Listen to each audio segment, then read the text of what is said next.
Welcome to the Edge Unlocked Conference, your blueprint to increase profits, time freedom, and market domination. Today, we're thrilled to feature someone who's been guiding business owners to success for over 4 decades. Joe Nicassio started his first business in 1979 and since evolved into a powerhouse marketing and business consultant. Mentored by a legendary Jay Abraham and armed with an electrical engineering background, Joe brings a refined problem-solving approach to every entrepreneur he serves. He's made millions, faced setbacks, and emerged stronger, proving that true success isn't just about winning, but learning from every experience. Joe is also the author of Resurrecting America's Entrepreneurial Spirit, a testament to his commitment to helping others discover or rediscover their entrepreneurial drive. Known for his heart-centered leadership, captivating storytelling, and proven fundamentals, Joe isn't just about money, it's about creating real impact and lasting value. If you're ready to build a purpose-driven, profitable business without sacrificing your freedom, you're in the right place. Joe, it's an honor to have you here and welcome. Thanks for having me, Deb. Yes, Yeah. thanks for being here. I really appreciate it. You've been open about both your triumphs and your failures. How have those epic mistakes shaped your philosophies on building a resilient, freedom-focused business? And how can our audience learn to turn their own setbacks into strategic advantages? Well, thanks for the question. Yeah, I have made a million. I have lost everything in a pretty painful way, and I've come back. And one of the things I've learned is I've learned more through my failures than I've ever, when you have a success, I don't know if that necessarily teaches you anything, but when you fail, you start to question the premises of everything that you're doing. And I've learned more through my failures. When you fail in a big way, you kind of get to this place like, I never want to fail like that again. I want to get it right. And so I really, after I lost everything, I got really motivated. I became a motivated learner. I was motivated to learn. And, what are the principles? One of the things I learned is that almost everything we've been taught about business is a big fat lie. There's a lot of myths in business. And I would say one of the things is stop chasing the money and start chasing the wisdom and the truth and what's effective. A lot of people come to me and they have this business idea, and the truth is what they're trying to do isn't aligned with principles of what works in business. And so, as somebody who's got a contractor's license and builds houses, that if you can't build a home that's going to last on a poor foundation. And if you want to build a business, you're not going to build a business that lasts if your fundamentals are, if you're not connected with the truth about reality. There's this lady, Byron Katie, she teaches something that whenever you argue with the truth, you lose, but only 100% of the time. And I think that's one of the things we learn. And, if we're connected to the truth, our business will work. But if our business isn't quite working, we're not necessarily connected to the truth. Napoleon Hill wrote this book, Think and Grow Rich. It should be called Think Accurately and Grow Rich.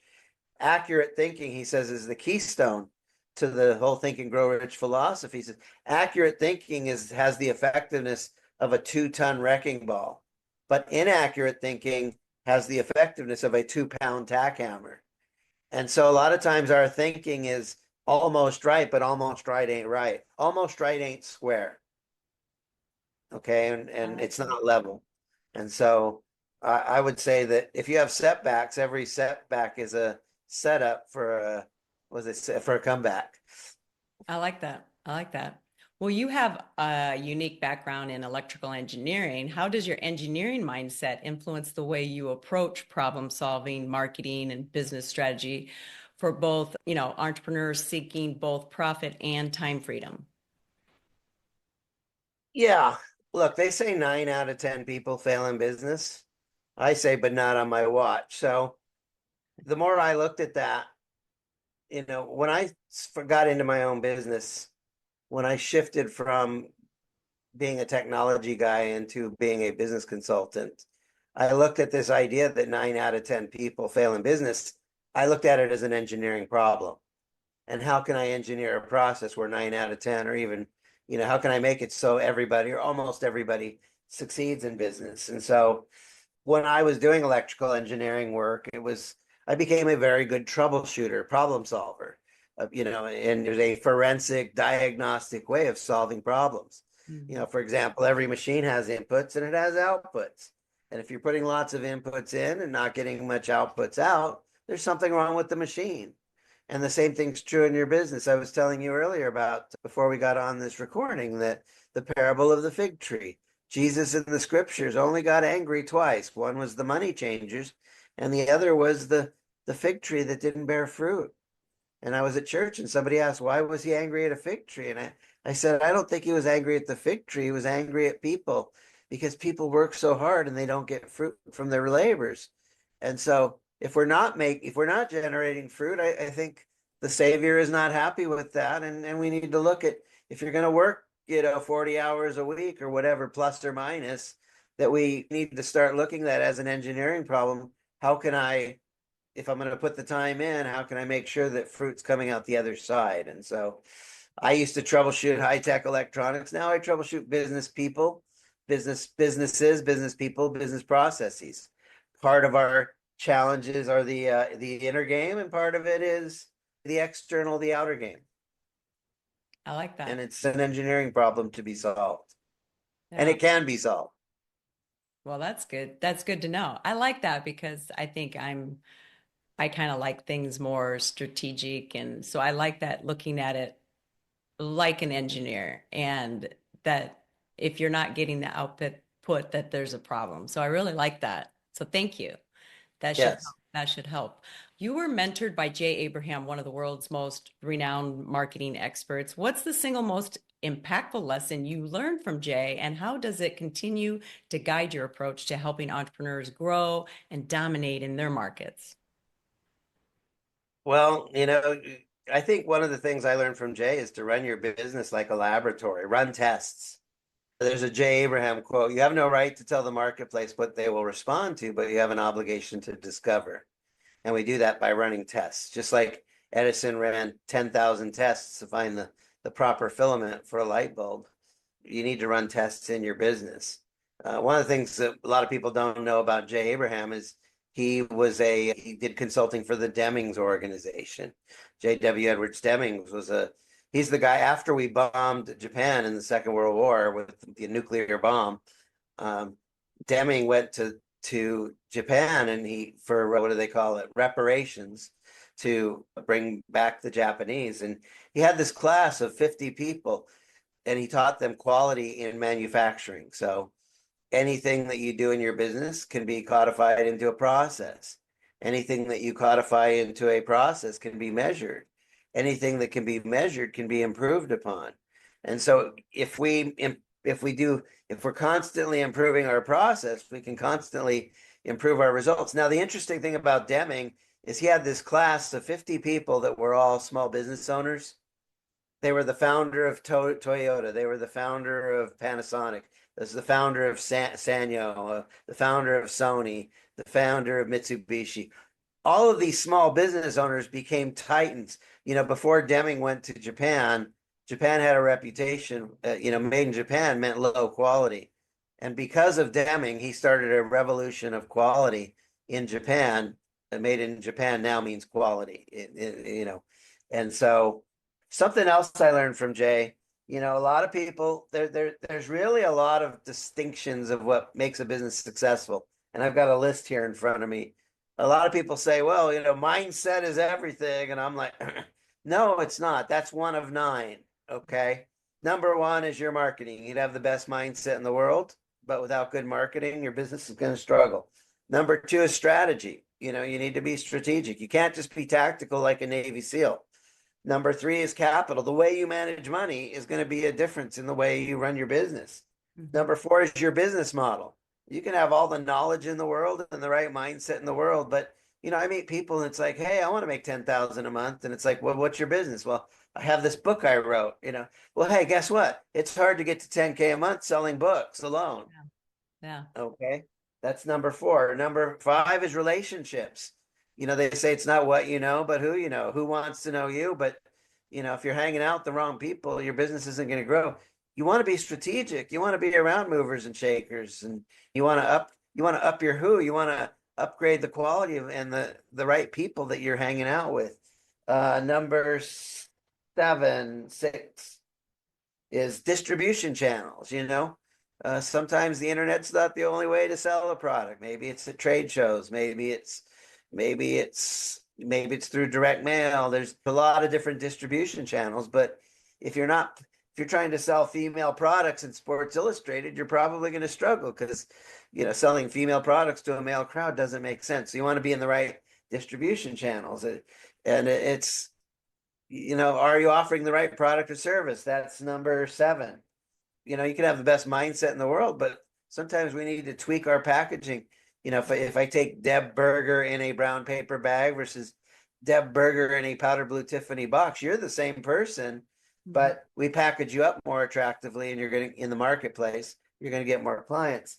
And number 8 is your processes, your procedures, and your systems. So you could have the best mindset in the world, but if you're not systematic, if you don't have your systems in place, your technology in place, your procedures, those are game changers. And then finally, your ideology, your mindset does matter. So those are the 9 drivers I learned from Jay: marketing, strategy, capital, business model, relationships, distribution channels, products and services, processes, procedures, systems, and ideology. And so monodimensional solutions to multidimensional problems is kind of the root of foolishness. And just thinking mindset is everything. So that's something else I learned from Jay, is those 9 drivers. I like that the audience should definitely write those down and then look at their business and see, what area that they need to improve upon. So thank you. That is very helpful. I like that. The 9 drivers. I got to write those down too and go through mine and make sure that I have those 9 drivers all at the running at its peak, right? Yeah, Each and one you of could do those. a master class on each of those. There's so Yeah. much depth. And Yeah. Jay is not shy. That's why Jay's the best, is he's a learning freak, and he goes really deep on and really wide. And you can't just look at one factor, because there's so much depth to business. I like that. Well, you emphasize building a strong business fundamentals or the foundation. If you had to choose 3 core pillars that every entrepreneur should have in place, what would they be and why are they so crucial for long-term success? You only get 3. I only get 3. I would say number 1 is empathy. Okay. If you could demonstrate you understand somebody's problem better than they do, they're going to come to the natural conclusion that you probably have the solution.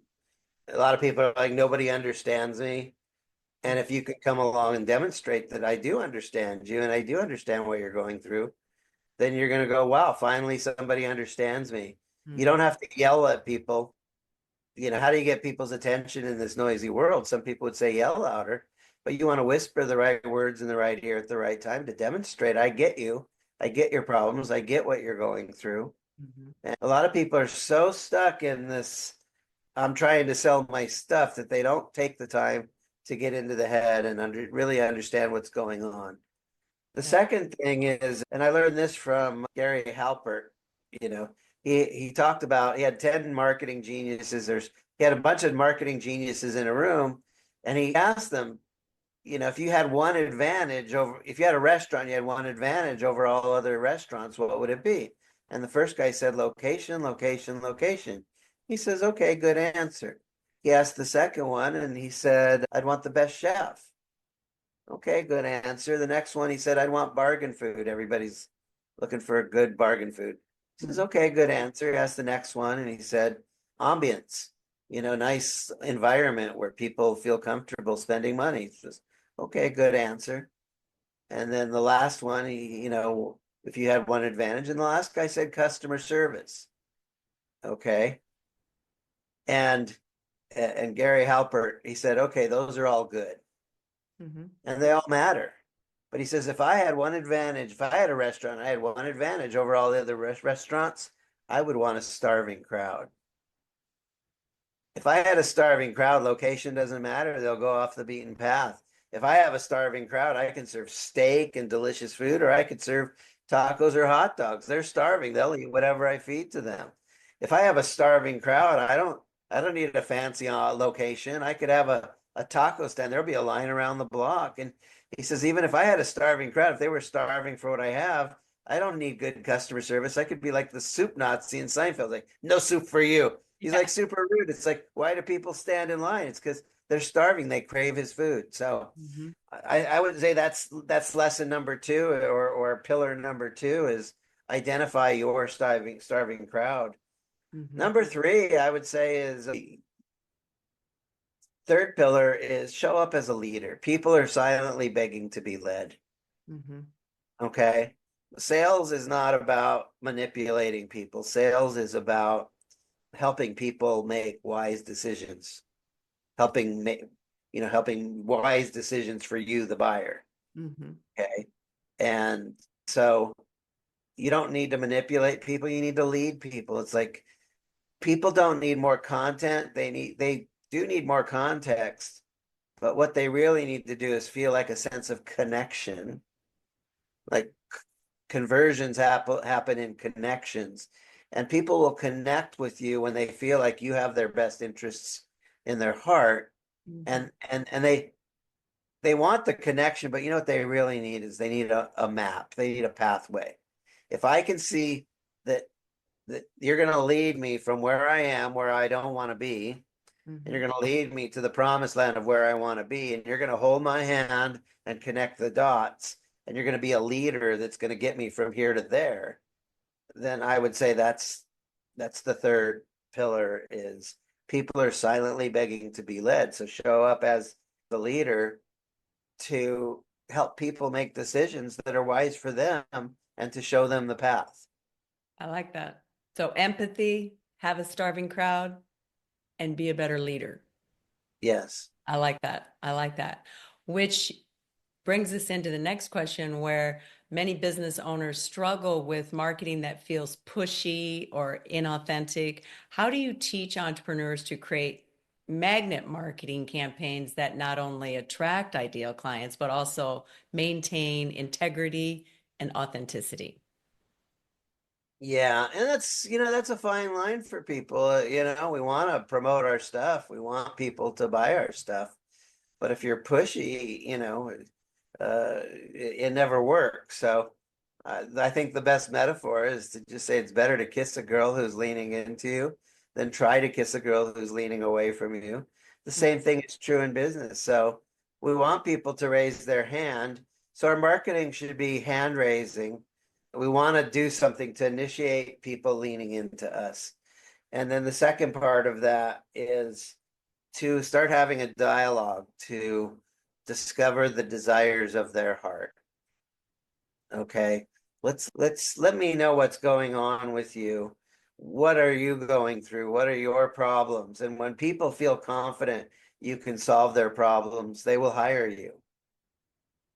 I like Okay. That, like, I don't have to, if you have a problem, like I want you to imagine, okay, this is a terrible analogy, but you're walking down the street and you get hit by a car and you're laying in the middle of the road and you're bleeding.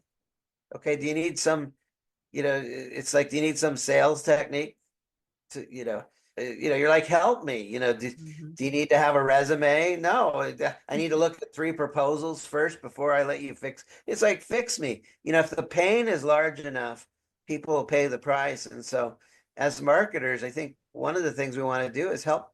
We want to get really good at identifying people's pain and having that conversation around their pain, and be perceived as a healer. If you're perceived as a marketer, you're going to always have trouble. But if people see, wow, like this person, Deb can really help solve my pain, and connecting with people in the pain, it's unethical to give people pain. But if we can get people to have an open, honest conversation around their pain, and we can demonstrate that we have ways to help them heal their pain, of course I want your help. Of course I'll hire you. Right? And as a business coach or business consultant, I can't help somebody solve their problems until they admit to having problems. True. Okay. But if they will admit to having problems, and asking good questions around that, then here's, would you like my help? Would you like my help? Okay, yes. Other than the money, would you like my help? Okay, great. So the only other thing we need to do is figure out the money part and we can get started. Right. I like that. Well, what do you think the most common mistake entrepreneurs make when packaging their offers or their services, and how can they shift from that commodity mindset to a value-centric mindset? I would say the biggest mistake is most people fall in love with their products or services and they need to fall in love with their customer. Oh, I- Okay. It's a mistake. I do this and I do this, or we do this and we do this. We have a we problem. yeah. Okay. It's not about me. Value, even what is value centric? Value isn't what I think it is. Value is always in the improved conditions of the client. So, if your brakes aren't working on your car, it would probably be very valuable to pay somebody to fix those brakes. Hmm. If you're struggling in your business, it might be very valuable, to hire somebody to help you improve conditions of your business. So the mistake is falling in love with, and I see this stuff very instant. I go to somebody's website, we do this and we do this, or I do this and I do that. Hmm. Stop talking like that. Are you this kind of person? Do you have this kind of problem? When you work with me, here's what you'll get.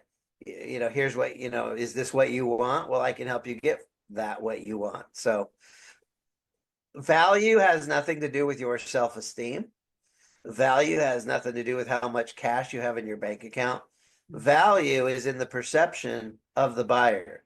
If they perceive you as worth a lot. So, the best, one of the things that determines getting paid well is it's always in the perception of the buyer. Do they perceive you as worth a lot? Hmm. If somebody perceives you as worth $1 million, they're going to pay you $1 million. If they only perceive you as worth $100, they're not going to pay you 101. Yeah. Okay, so even if I could make you millions and millions, the best way to have high perceived value is to have high real value. But even if you have high real value, it doesn't mean it's perceived. So yes, you need to have high value to offer the client, but there's this extra responsibility. And the responsibility is not just having the value, but communicating it in such a way that people see your value. They understand your value, they appreciate your value, they desire your value, and they're actually willing to pay for your value. So value is about managing perception in the person that you're working with. Thank you. That was very valuable. I appreciate it. It's there was a lot of wisdom in there. So I hope the audience listened carefully to that. Well, you mentioned empathy. So you're known for championing a humanity over hype approach. Can you share an example of how genuinely caring for your audience can transform your bottom line and why empathy might be overlooked as a superpower for entrepreneurs? Yeah, what comes to mind for me is this quote by Joel Roberts. And he said that credibility is a blend of your expertise with your humanity. So you could be all the expert in the world, but if you don't care about people, it actually lowers your credibility. And I would say the biggest example I could give is these people that hit me up I'm sure you get this, people hit you up in Facebook Messenger or LinkedIn, the messaging, and Yeah. they're like, want to buy my stuff. Yeah. And it's like, who are you? I don't know you. I don't like you. I don't trust you. It's like, here you are. It's like, you've entered my inbox, and all it looks like is you're just trying to extract cash from me. Hmm. And so, what happens, we build humanity by actually just caring about people. You could be all the expert in the world, but if you don't care about me as a human being, what happens is people have commission breath. Hmm. They have dollar signs in their eyes. And there's no humanity in that. I'm here because I want to extract money from your wallet, Deb. There's no, it's like, thank you. You have just successfully alienated me. So I want all of my clients to win. I really deeply care. And I think, Mhm. even you said something about, you hired me for some coaching sessions and I know it helped you. And, Yeah. and I know there's always new things to work on. And you're like, Joe, you're like one of the only guys that ever reached back out and said, how you doing? And, Yeah. like caring in a world, look, we live in a world where a lot of people don't care. Hmm. And if you can care in a world of people that don't care, it actually shows up as a superpower. Yes. Okay. So, Thank you. humanity, it just comes, you know, I kind of have a lot of fun playing with people who just show up and they want money from me. And I type KLT on my keyboard shortcut. And it's like, I don't know you. I don't like you. I don't trust you. Like you're skipping all the steps. Yeah. Like take the time to get to know people and get people to get to know you. Take the time to get people to like you and like them.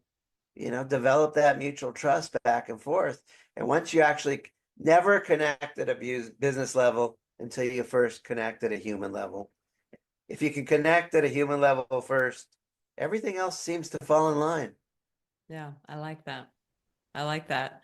Which brings me to your why behind your work. With decades in this space of touching thousands of lives, what keeps your passion burning?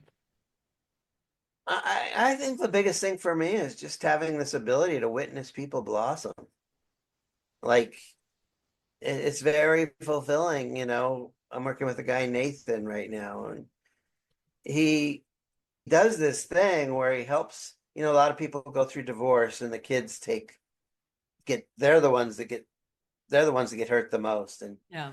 he's put together a program where he helps the parents, they hire him to put together a peaceful custody agreement.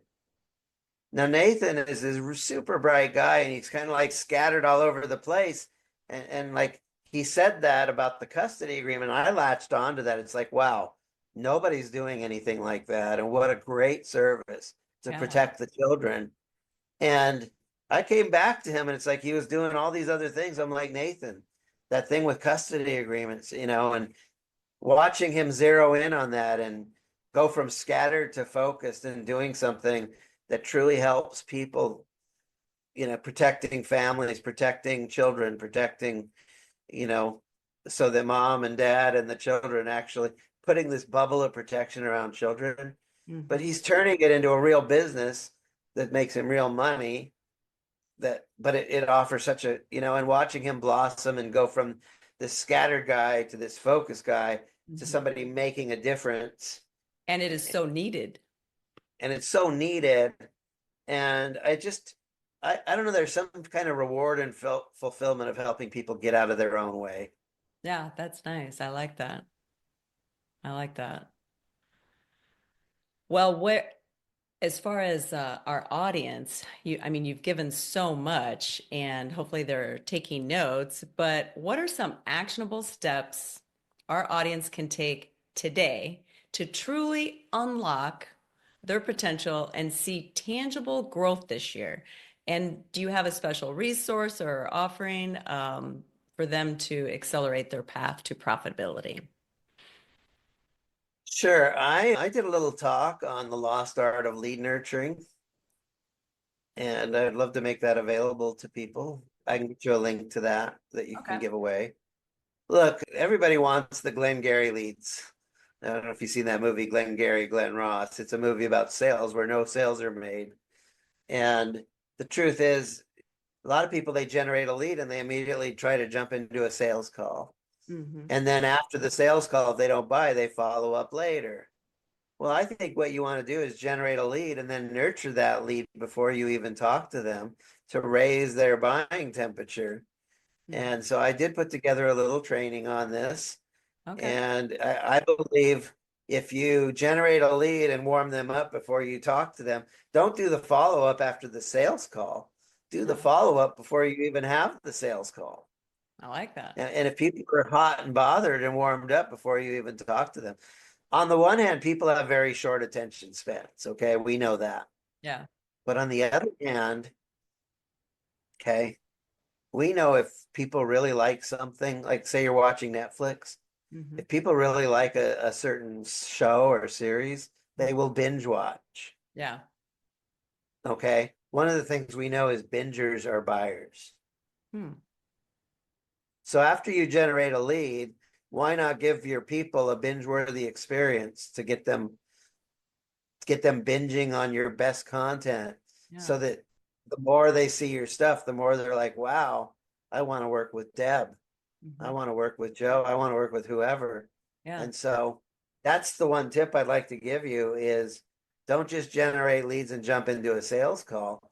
Jump into leads, nurture those leads, raise the buying temperature, and make your case, make your case that I can change your freaking life forever, if you want to work with me. And guess what? If people's buying temperature is hot enough, they will chase you down, they will hunt you down, they will insist on buying from you. I like that. That is perfect. So we'll have a link. They'll grab that, and that should be their first step to take before they do anything else is watch it and then start working on that up front instead of the follow-up at the end. I love that. And it's really easy too. You can do this in your email autoresponders. So Yeah. when you generate a lead, put them into this nurture sequence. So they get something cool from you today, they get something great from you tomorrow, they get something amazing from you the next day. And if you just give people really good, yummy stuff, they're Yeah. gonna start falling in love with you. I like that. Thank you so much. You've offered so much today. I really appreciate it. So, thank you for bringing your wealth of experience, your hard-earned wisdom, and your heart-centered approach to this conference.